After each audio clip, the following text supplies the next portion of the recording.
Welcome to In Fearless Conversation, a podcast from 261 Fearless, where every discussion is an opportunity to shape the future. I'm your host, Kim Chafee, and together we'll explore any topic that impacts a woman's quality of life, from leadership and personal growth to health and financial security. Join me and discover how a fearless conversation can shape the future you deserve.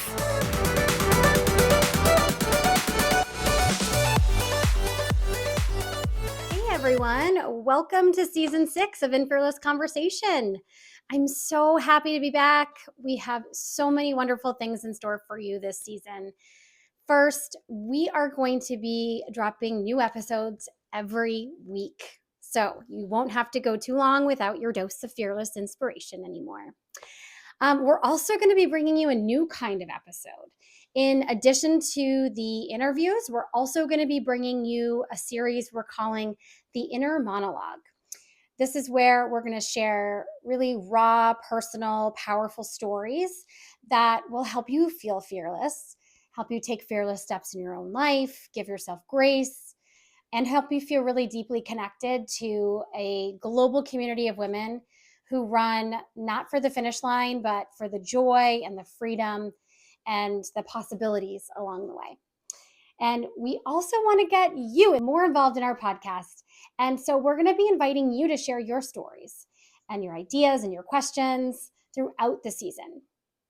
And we're also going to be doing some giveaways. In fact, make sure you listen to the end of this episode because our first giveaway starts today. Okay, enough housekeeping for now. We're going to get into the episode, and what better way to kick off season 6 than with a conversation with the legendary Kathrine Switzer. Kathrine, of course, made history in 1967 as the first woman to officially run the Boston Marathon. And she's been changing the game for women in running and in life ever since. In this episode, Kathrine and I talk about the story behind her fearless run, the children's book that I wrote about her groundbreaking Boston Marathon. We talk about her work with 261 Fearless. And I'm very, very excited. We get to talk about a new chapter in her legacy, the first ever KV Switzer Awards, which will be presented this November in New York City.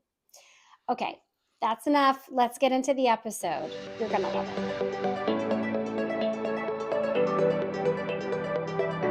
And we've known each other now for, six or 7 years, I think. Longer. Yeah. Has it really been longer? Well, it was 2017, wasn't it? With the book? Yes, you're right. The book was published in that was my book. 2019. Yeah. 2019, her fearless run, Kathrine Switzer's historic Boston Marathon, was published. Yes, you have it there. Right. Yes, and I have my copy here. Yeah, you're right, though, because in 2017 was when I got the contract for the book. And so I had reached out to you asking for interviews and things. It's quite a story. On my end, from my end, I remember reaching out to ask for an interview through, I believe it was your literary agent. You were right in the midst of all of the 50th anniversary stuff happening. So it was a very polite, Kathrine does not have time for an interview at this time. Is that how you remember it? I remember getting this from my literary agent. Mm-hmm. And she said, this woman is going to write, she didn't say wants to, she said he's going to write a children's book about you. And I said, well, that's ridiculous. I'm going to write a children's book. And she said, yeah, well, you're pretty busy right now. And, you're relaunching your own book, Marathon Woman. Okay, there we go. Yes. My plug in there, which I had written in 2007. And this came out as a special Boston Marathon 50th anniversary issue. So we updated it and everything else. And then, and she said, well, she's going to go ahead and do the book. And she just wants, your cooperation. And I said, well, she can't write my book. It's my book. And she said, yes, anybody can write a book about you. And I said, isn't that illegal? And she said, no, not if they don't, unless they defame you or say something derogatory. Right. And she said, I got to tell you, she's actually done this actually the polite and correct way by going through the agent, going and everything. And I said, oh, I don't even have time to worry about this right now. I mean, I had a million things on my plate. And that was one of the toughest years of my life, because we had a lot going on. I mean, it was a wonderful year, but a tough year. And Sure. anyway, after that year was wrapping up, as usual, I went off to New Zealand for 4 months, chilled out at my second home with my wonderful husband, Roger, who's a New Zealander, in case people wonder why I live in two countries. And when I came back then in the following April, so that would be 2018, right? There were Yes. stacks and stacks of mail, and included in this, on the table right in front of me, was this huge box with your book in it, with the pictures, the manuscript, the whole thing, sort of a rough layout of it. Yes. And I said, oh my God, I can't believe this. So I put it over on the side. And it sat on the dining room table, amidst our dinners and breakfasts. And finally, after 2 weeks, Roger said very politely to me, are you going to read it? Or are you not going to read it? And I said, I can't bear to do it. And he said, all right. And he picked it up and went into his study and closed the door. And he came out with kind of like this on his face. He put it down and he looked at me and he said, it's good. And I Oh, said, come on. And I said, I can write a children's book. I should write it. It should be my own book. And he said, you better take a look at it. And I read it and I burst into tears and I said, what an arrogant woman I am to think I could ever write a children's book. I have no idea about children. I just don't have a clue. And it was so wonderful, so well written, and the pictures were so magnificent. And so I just thought I got to call her. And I picked up the phone, and you answered. I said, "Hi, this is yeah. Kathrine Switzer," and you went, Yeah. "Oh my Isn't that God!" the appropriate response when Kathrine Switzer calls you unexpectedly? Yes. And then I said, I love it. And you cried, I cried, I think. And anyway, we went through it. And my recollection was I loved it so much. I wanted to throw myself wholeheartedly into it. We got into it together. We made a couple of little changes on the end. By that time, 261 was really going. We looped in the association with 261 Fearless. Yes. And then off we went. And then it was one of my greatest honors is to be there for your launch at the Boston Marathon Yes. the following Yes. year, and we had a packed house, and your publishers were there, and everybody was so excited, and I think you sold every copy there. Yes, we definitely did. But it's so amazing to me how all of this transpired. I mean, you changed women's running and my life for that reason in 1967 when you continued on and finished the Boston Marathon. But you also changed my life more recently than that with the way that you did embrace this book. I mean, now I'm so involved with 261 Fearless and you and now it's really changed the trajectory of my life. And so I'm so grateful to you for many, many reasons. But that is one of them. But Uh, let me tell that story too. So okay. after we met you at Boston, and then you ran on our Hmm. charity team, I and did. and you were so helpful. And then Edith called me, who is the CEO of 261 Fearless Inc., and she said, "Listen, Kim Chafee is really being really, really, really helpful for us. We could really use her feet on the ground to help us with other things in the New England area, and so we're going to start leaning on her and bringing her into the organization, and you have emerged." As one of our stalwarts. I mean, it's Thank just you. been such a fantastic relationship with us, with you. And it's it's really just it's really just taking me down the best path I could have never imagined for myself.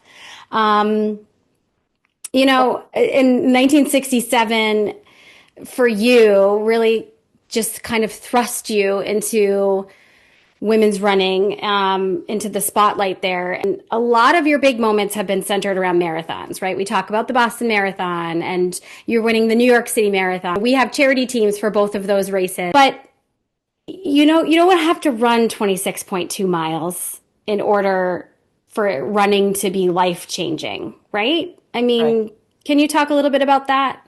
Yeah, yeah, absolutely love to. Yeah, and we'll come back to this, but I mean, I think the first thing to realize is those many of those things, especially Boston 67, was such a negative experience. But I just want people to know that sometimes when there are really negative experiences, that only means there's a problem to be solved, and it's always an opportunity.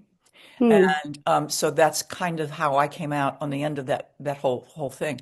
Yeah, look, I think the most important thing I realized from running is that every day is better when I do it. And it gives Hmm. me my chance to cleanse my brain, get over my stress, put things in perspective, have a sense of self-worth, touch God, whatever you have. I mean, for me, it's nature, just to get out, get some air, some sunshine, and a sense of freedom.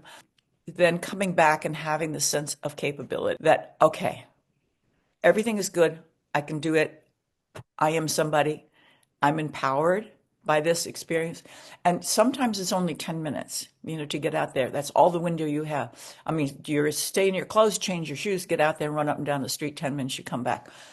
Just just something every day. And Hmm. that was part of the reason we wanted to create 261 Fearless, is to let women know all you need to do is take that first step. You just need to get out the door. But some people are afraid to do that, or are in a situation where, I don't know, either they can't physically, or they are totally intimidated by their surroundings. And that's why an organization such as 261 Fearless is really important, because we literally put out a helping hand and Hmm. say, okay, come on with us. We can do this together. And there is strength and spirit in numbers. And it's just been an amazing, amazing organization. Well, I mean, I couldn't agree more. And I think 261 Fearless is a piece of your legacy. Part of the reason why I wanted to write her Fearless Run was because I felt like your story was important and needed to be remembered, especially by this younger generation. Also part of your legacy. And now we have something very exciting that we are announcing here today, which is so thrilling to do on this podcast. Another way to really carry on your legacy with the new KV Switzer Awards that are coming up on November 1st. Can you tell us a little bit more about that and what it means to you to have these awards? Well, honestly, when you all came to me and said, we're going to create the KV Switzer Awards, I was kind of overwhelmed. Really, I thought, oh my gosh, I'm not important enough to have an award named after me. But I was really thrilled from the point of view of two things. One, of course, I'm grateful. Everybody is happy to be remembered in some good, positive way.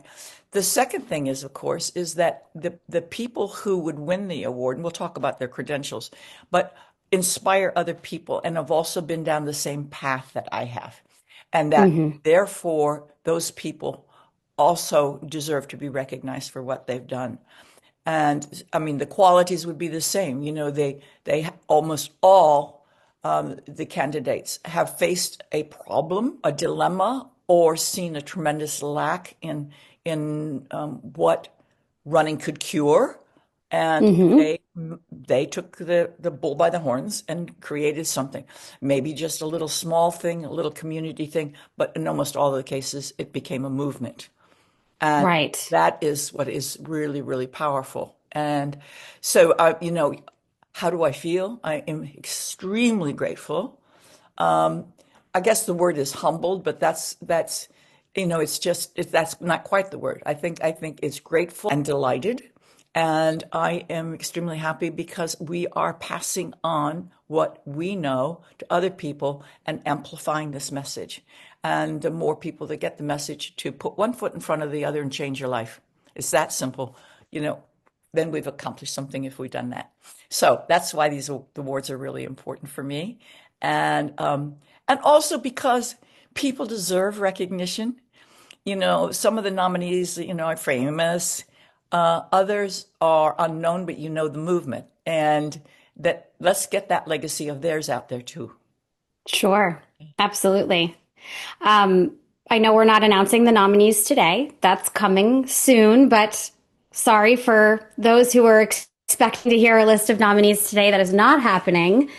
But But when they hear the names of those nominees, they may not mhm, be familiar with some of them. Google right. them up, okay? Because Yeah, you will find, oh my God, of course I know that movement, or of course I know that organization. Wow, look what this person did. And right. and then I hope they'll be inspired. Maybe they Absolutely. maybe they can aspire to a KV Switzer Award. I love it. Well, and I'll say for me, when I saw the list of nominees, it was, oh, I know that movement. But there were some that I did not know about. And it's fascinating to understand what's going on around the world. Yes. And so I think that's another piece of this is it's really bringing the awareness to different movements that we might not be aware of that are significantly impacting the lives of women through running around the world. Absolutely. And I think that we really have to state that most of us, and probably everybody listening to this podcast, is in a first world country and has access to a computer. Okay. Right. But we're talking now about going into places where running is changing lives, where women have nothing. So this could be really Mm-hmm. very exciting. Yes. Okay, so we're not announcing the nominees, Nope. but what are the qualities that all of the nominees have in common in order to be a candidate for Well, one well, of these I think the awards? first one is that they have experienced a problem themselves or seen a problem or, I mean, worse, a catastrophe and said, okay, we can solve this by simply putting one foot in front of the other. And then they look at the surroundings and they are capable of finding solutions. Mm-hmm. And I guess, I don't know. I think that we're all like Shackleton, which is, we're undaunted, Mm. The ship is frozen, it's broken apart, and we're isolated on an island in Antarctica. We can get home. Yeah. So, so we can figure it out. And boy, it takes a lot of hard work, but that's what these kinds of people are. They are relentless, undaunted, and always positive. Mm. I love it. I do want to just take a quick minute to give a shout out to our partners for the KV Switzer Sure. Awards because these companies are equally as committed to women's empowerment as we are with 261 Fearless and empowering women through running. And their support is really making these awards possible. And we're still adding new partners as of the time of this recording. But right now, I'll start with our category partners because we do have three different categories of awards. So our first award is the Pioneer Award, and that is presented by Team Milk's Every Woman's Marathon. Our second award is the KV Switzer Global Connector Award, and that's presented by Beyond Finance. And our third award is the KV Switzer Community Impact Award, and that is presented by Adidas. We're also super grateful to the New York Athletic Club, who is hosting the brunch event where the winners will be announced. This will be happening on November 1st when we are all in New York City for the New York City Marathon. So that's very exciting. A couple of other partners that have jumped on board to support the awards are Garmin. We have Running Mate, we have Safely, and we also have Syracuse University, Falk College of Sport and Human Dynamics. So again, that is just as of at the time of this recording, and we are working on adding more partners as the days pass. We're very busy behind the scenes putting all the details together.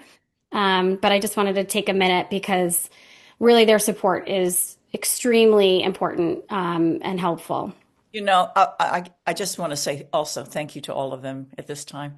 They're unbelievable. They're so positive. They're relentless. They're undaunted. Yes. I mean, all those organizations, started the same way, if you see what I mean. Somebody had an idea, somebody saw not only an opportunity, but a lack and created something. So we're excited about that. Everybody, Yes. hey, can people buy tickets? We do have a limited amount that will be available, but we are in the process of putting all of that together. In the show notes for the podcast, I'm going to link to all of the partners that we have so far, and I'll also put information to our webpage, and that's where people can find out more about tickets and more details about the event. So very, very excited about it. I'm wondering, Kathrine, though, kind of switching gears a little bit, because fearless is a word that is very much connected to you, and you have inspired so many others to be fearless. But who in your life has been fearless in a way that's inspired you that maybe never got public recognition for it? Or doesn't really need public recognition, but has still made a really strong impact on you? I think throughout my life, my running life as an athlete, and then further on as an organizer, and now as an older person, he got lots of fame at the time. But many of the people listening to this broadcast will not have heard of him. But there's a great Emil Zatopek from Czechoslovakia, then Czechoslovakia, a terrific runner, was, I think, the world's greatest runner, actually, under a lot of pressure, always performed. And notably in the 1952 Olympic Games in Helsinki, he won the gold medal in the 5,000, the 10,000, and the marathon. He'd never run the marathon before. And Wow. yes, and he was up with the lead pack in the marathon, and famously said to one of the guys in the pack, he said, "Gosh, the pace seems fast. Is it too fast?" And the guy said, "No, no, it's too slow." And he said, "Oh, okay." And he took off and he won the race. Oh my goodness. So he had, I think, two other gold medals from previous Olympics. And so he had something like 5 gold medals. Anyway, he returned to Czechoslovakia. Czechoslovakia then fell under the communist takeover and revolution. And he was very outspoken against the takeover. And he was he was a hero in the country. Everybody knew Zatopek. He was highly adored. And the communist regime tried to take him down, demoted him from took him out of his jobs, everything else. He wound up being a garbage collector on the street, Okay. but he did it. He's still Emil Zatopek. Mm-hmm. He's Mm-hmm. still Emil Zatopek. Everybody adored him. And so when then the revolution was over, and he emerged, of course, as a political hero because he always spoke out against. And that kind of courage to me is a fearlessness I'm not sure I possess. And there, I don't know, maybe in the circumstances, I would. But to be able to speak out against a very, very powerful regime and risk imprisonment or death is a whole different category of fearlessness. So, when things get tough, I think of Emil Zatopek. I actually met him. He's charming. He was funny. He was like a pixie-like guy. And one of the things I adored about him, and all the women listening to this, maybe the men too, would enjoy this, is that part of his weight training was to do wind sprints with his wife on his back. She would piggyback him and he would do wind sprints. And she was a javelin thrower. And she actually, after he won the gold medal, I believe, and it was in the 10,000, she was throwing and she was so excited. She popped a gold medal too. Because Oh my goodness. he hit that spear right out of the stadium. Wow. I just think it's a wonderful love story as well. Mm. And so I love him on many, many different levels.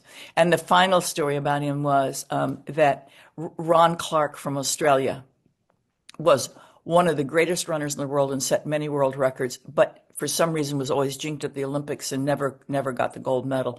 And when he was actually in his prime in Mexico City, he was supposed to win everything, but couldn't deal with the altitude, like so many people who hadn't been acclimated for altitude. And so when they met, Ron and Emil they met in Czechoslovakia, and they had a very, very great reunion because Emil beat him in many Olympic races. when they got on the plane, he got on the plane with him to say goodbye, and he handed him a box, and he said, "I want you to have this," and in it was one of his gold medals. And Wow. he said, "You really deserve a gold medal. It just happened to be bad circumstances for you. I've got five. I can spare one," or something like that. That's very sweet. Yeah. Yeah. And Um, so for his generosity and his courage, I think that he's my hero. I love that. Thank you for sharing that. Okay, so we're coming to the end of our time.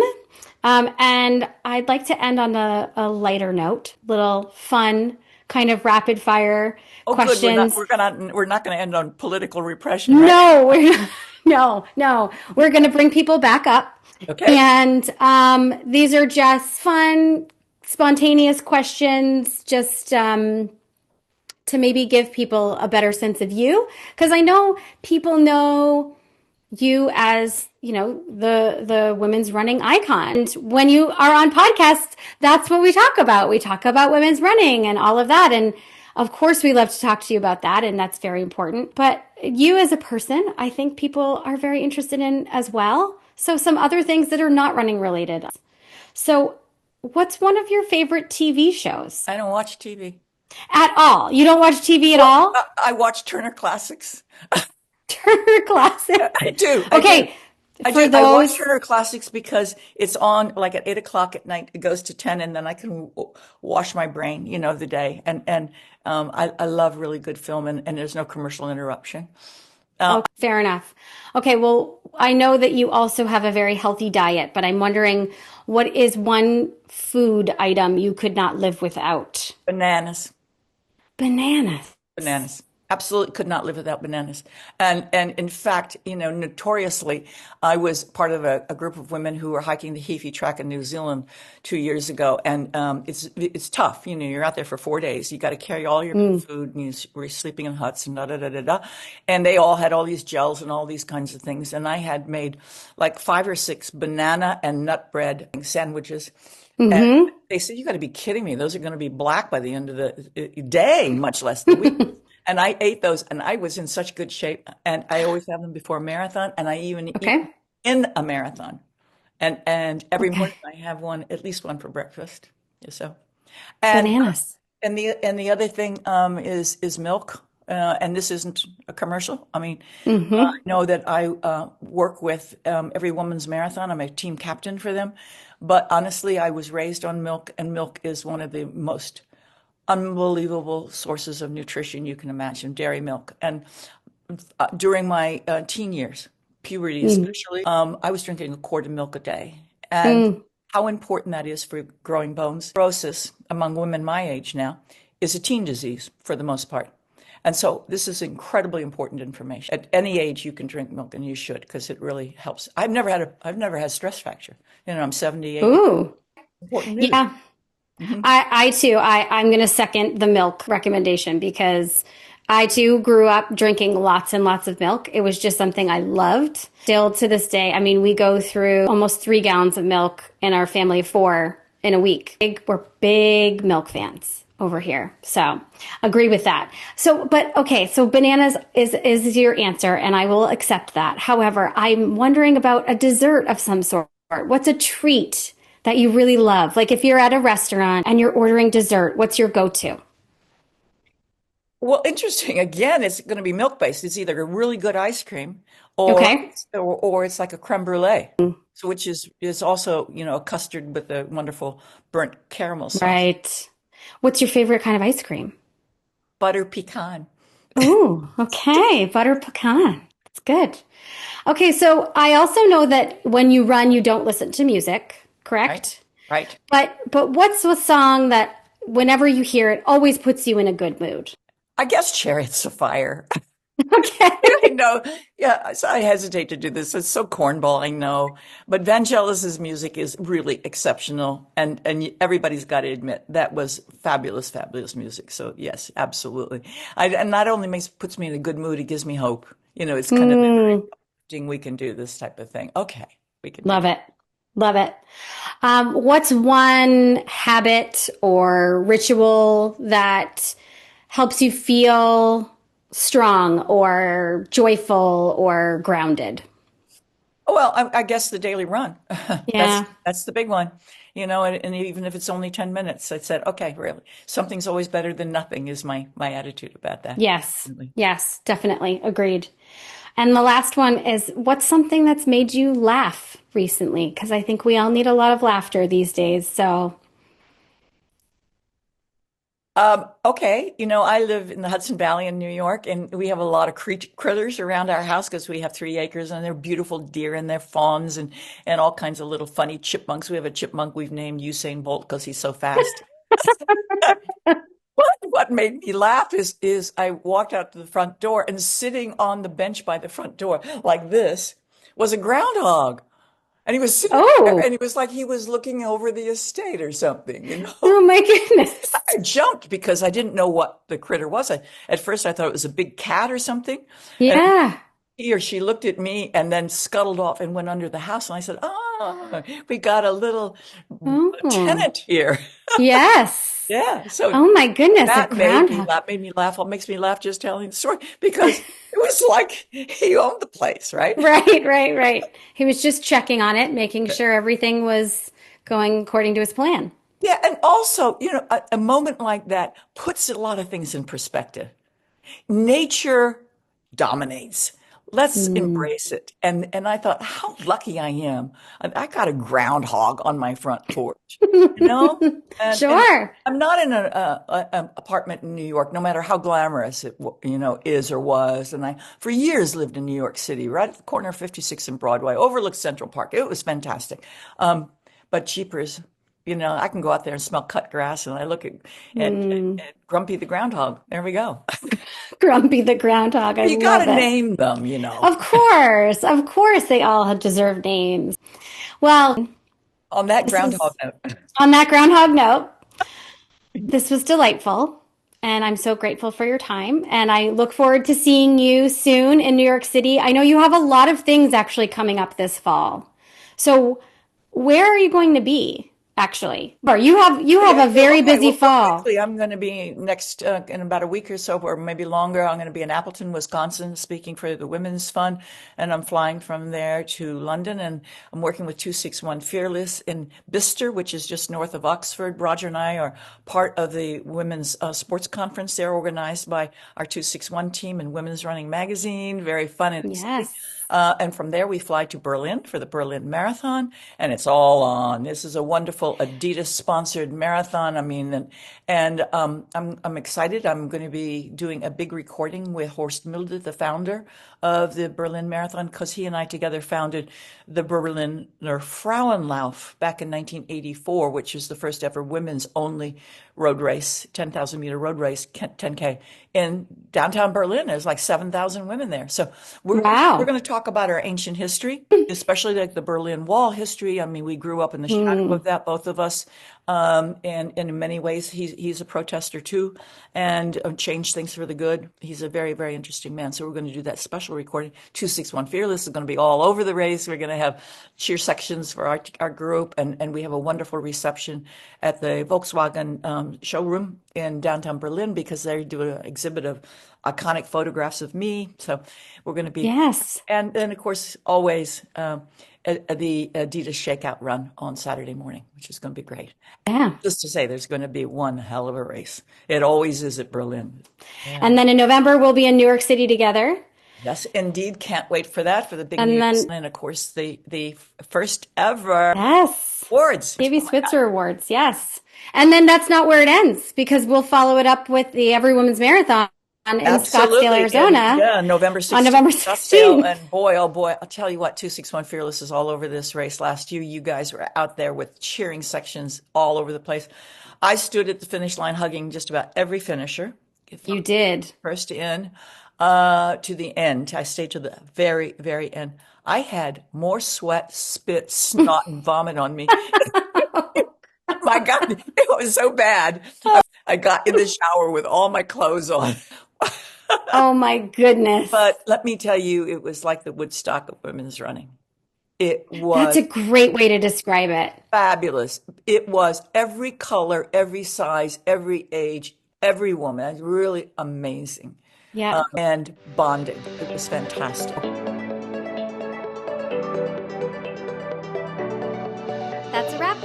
our season 6 opener. A big thank you to Kathrine Switzer for joining us today and talking about all sorts of wonderful things, especially the Switzer Awards. Be sure to check for the link in our show notes. If you go to the 261 Fearless website, which is 261fearless.org, you can find it really easily from the menu at the top of the page. We'll be keeping that page updated as things move closer and closer to the award ceremony on November 1st. We're really, really excited for everything that award ceremony is going to entail, and really just all of the amazing people that we're going to be honoring.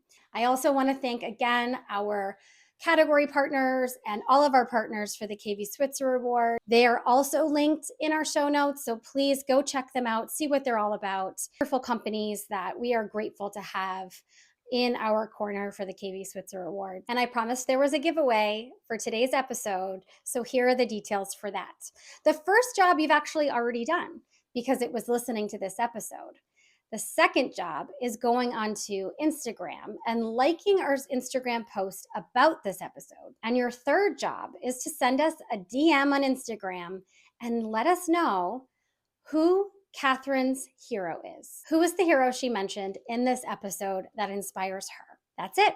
If you enter before the end of the day Eastern Time on Monday, November 22nd, then you will be entered to win one of two prizes. Each prize is the same. They are 2 books, one a signed copy of Marathon Woman and one a signed copy of Her Fearless Run. So there'll be 2 winners. You'll get both signed books. So don't forget to enter before Monday, September 22nd at the end of the day, Eastern Time in the US. That's it for our first episode of season 6. We hope that you'll stick around for this season. It's going to be the best one yet. Until then, stay fearless and keep moving forward.